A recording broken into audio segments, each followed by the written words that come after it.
Someone named Peter Furlan wrote in from Oakville, Ontario. He asked ChatGPT to come up with a question to ask you, Charlie, and here's what ChatGPT came up with.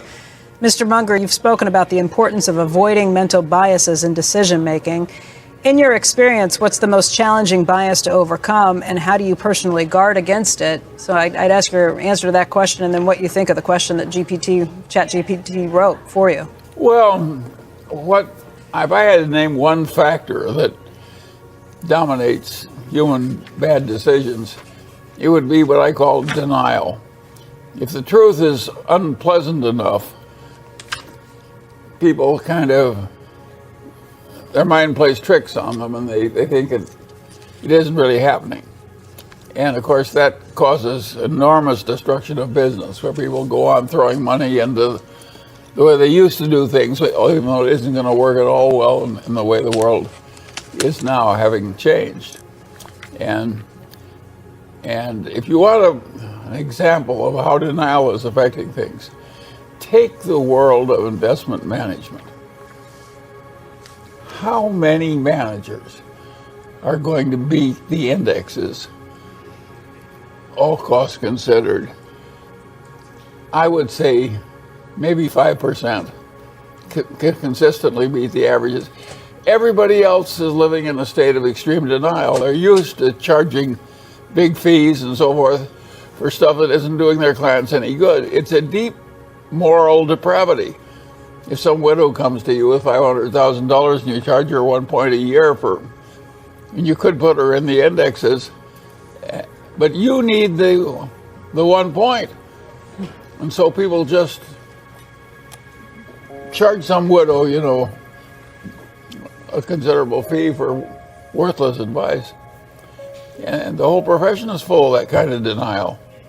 It's everywhere. So I had to say, I always quote Demosthenes. It was a long time ago, Demosthenes. That's more than 2,000 years ago.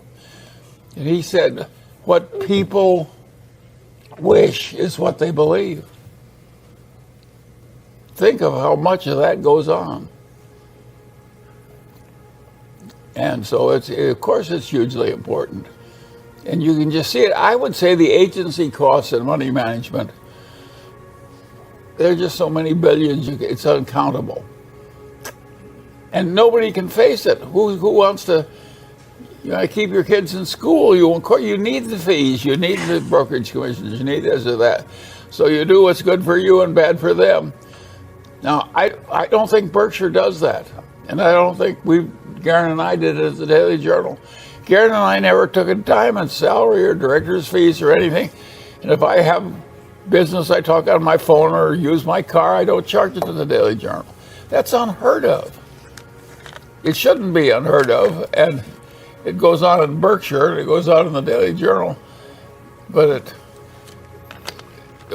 we have an incentive plan now in this Journal Technologies. And it has $1 million worth of Daily Journal stock. That did not come from the company issuing those shares. I gave those shares to the company to use in compensating the employees. And I learned that trick, so to speak, from the guy at BYD, which is one of the securities we hold in our securities portfolio. And BYD, at one time in its history, the founder chairman, he didn't use the company's stock to reward the executives. He used his own stock. And it was a big reward, too. Well, last year, what happened? BYD last year made more than $2 billion after taxes in the auto business in China. Who in the hell makes $2 billion who's a brand new entrant really in the auto business for all practical purposes? It's incredible what's happened. And so there is some of this old-fashioned capitalist virtue left in the Daily Journal, and there's some left in Berkshire Hathaway, and there's some left in BYD. But most places, everybody's trying to take what they need and just rationalizing whether it's deserved or not.